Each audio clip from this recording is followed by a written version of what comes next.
Morning Bird Squawk. Today we're going to make a video about temperature. We're going to talk nothing but temperature and what temperature we should keep the birds at what stage. All the way from incubating eggs to weaning the birds. We're going to talk about temperature today. Stick with us. We'll be right back. Today we're going to talk about temperature. I get this question all the time. If I have an egg that I'm incubating, what do I set the incubator at? If that egg hatches and it's 2 days old, what do I set the temperature at in the brooder? And so on and on down the line as the baby gets older. When do you change the temperature and what temperature should that be? That's going to be different for all of us. And let me explain why. We keep our house approximately, in our aviary, approximately 70 degrees. And we try to keep it there all the time. Sometimes it gets a little warmer than that when we have really hot summers. But anyway, we try to keep it around that 70 degrees so it stays there.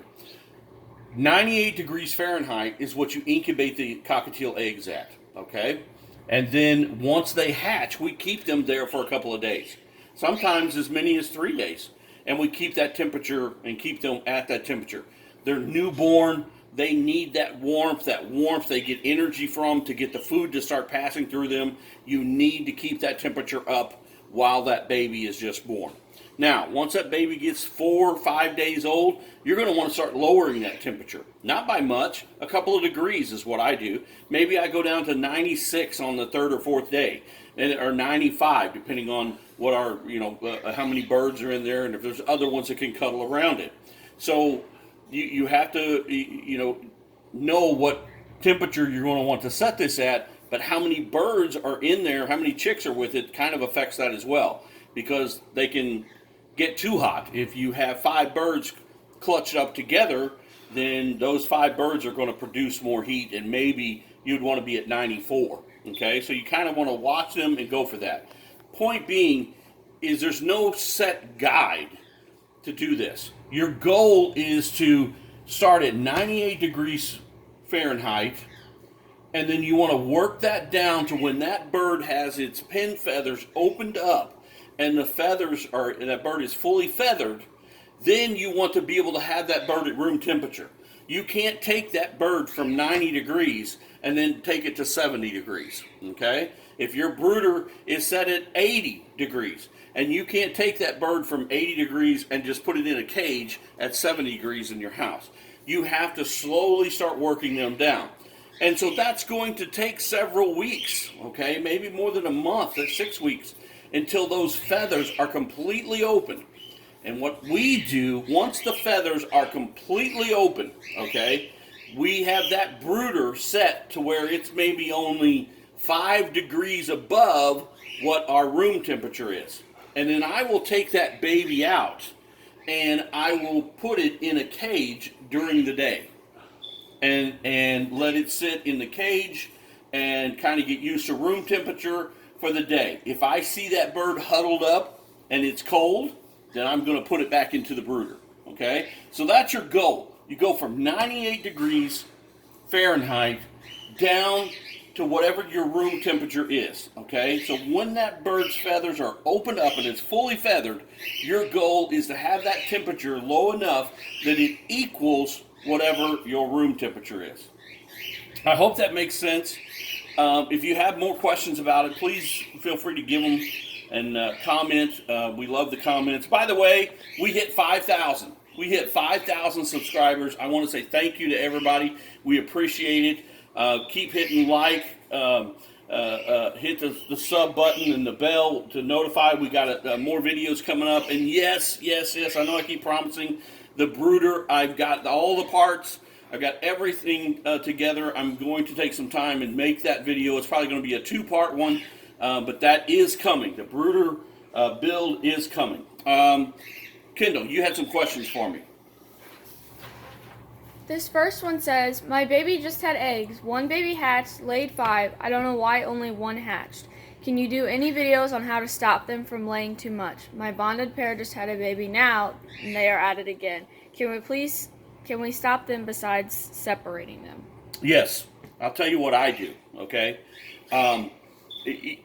Birds, if you take away their nesting habitat, for us that's a nest box. If you have something in there that they're laying their eggs in and they're sitting in, you take that away.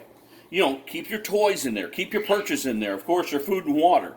Keep all of that stuff in their cage, all right? And then we take all of that nesting stuff away. The box, they can't sit on anything but a perch. So the only place they could lay eggs in is on the bottom of their cage, and they typically don't want to do that because it's too low, it's not comfortable for them. And so we have had the experience that taking that nesting area away will stop that breeding process. It doesn't always work, but we've had pretty good luck with it. This one says, "Hi, great content, new subscriber here. I have a baby teal who doesn't want to eat. What to do? Thank you." Okay, first of all, thank you for subscribing. We appreciate that. I don't know how old your bird is, so it's going to be hard for me to kind of answer that question. Sometimes I have birds that are just hard to feed, and you have to almost force the food into them. And then you'll be able to tell. And you guys have seen me do videos before where birds pull away. That bird's wanting to wean. Offer that bird millet. Offer that bird a variety of seed, you know, stuff that's got different stuff in it, sunflowers. Offer millet to that bird if it's old enough to start eating those things. And so keep an eye on its weight. You may have to force feed it. You may have to just slowly get food in it. But it sounds like it's in a weaning process. I don't know if that's a newborn or one that's weaning, but it sounds like a weaning bird. This one says, "We need a channel like yours. There are other bird channels, but not anything where they teach how to incubate, hatch, feed, and then wean babies. You are definitely filling a hole in the community. Thanks for all the info, and I hope you stay with us." Man, I tell you, we're going nowhere. I appreciate that. We've been doing this for, oh my goodness, 31 years now. So thank you for the kind words. We appreciate it, and we're going to keep making bird videos for you and have more questions for you. What's next, Kendall? This says, "New sub. Glad I found this channel. Would love to see how you made the igloo brooder." Guys, it's coming. I promise. You know, we never set out to be YouTubers and do this, and so we're trying to keep up with the videos, and, you know, we still have jobs and things that we do as well. And so it is coming. I have all the parts. I had to order some stuff. We're going to do this one a little bit different, a little easier control. I want to make sure that all the parts I bought, that I could link all of that stuff, but it is coming. I laid all that stuff out today, in fact. This last one says, "My cockatiel is around 2 months old, still begs for formula, but his other brother is eating on his own since he was 1.5. He wants formula 3 times a day. He's quite healthy and happy and sings and flies, but he doesn't want to eat on his own." Man, I have been down this road so many times. You're going to just get some birds that are just babies, and they want to hang on to that feeding forever. You're going to have to make sure that you feed that bird at night, number one. Give him all he needs at night to get through the night. But in the morning, you may want to offer him millet. You may want to offer him some seed, you know, any treats that you think that bird might like. That bird is going to have to start being a little bit hungry, okay? And you're not going to starve it by any means, but you're going to have to slowly cut down that morning feeding and that mid feeding. And then at night, give him a full feeding so he's got everything he needs to get through the night. And then you slowly start backing those away. That bird's got to be hungry, I mean really hungry, before it's going to go to the millet and it's going to do the other thing.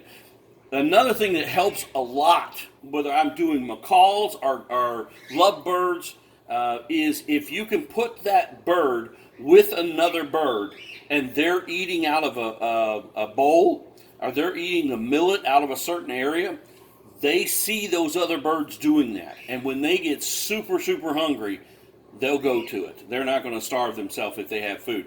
But I've been there many times. I get birds sometimes that are just babies, and they want to hang on to that formula forever. But I'm going to tell you something.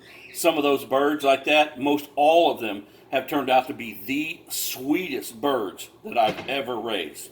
Guys, thank you for watching our videos. We appreciate it. We've hit 5,000 subscribers, and it's going up every day. The channel is getting more and more popular. We appreciate all of you.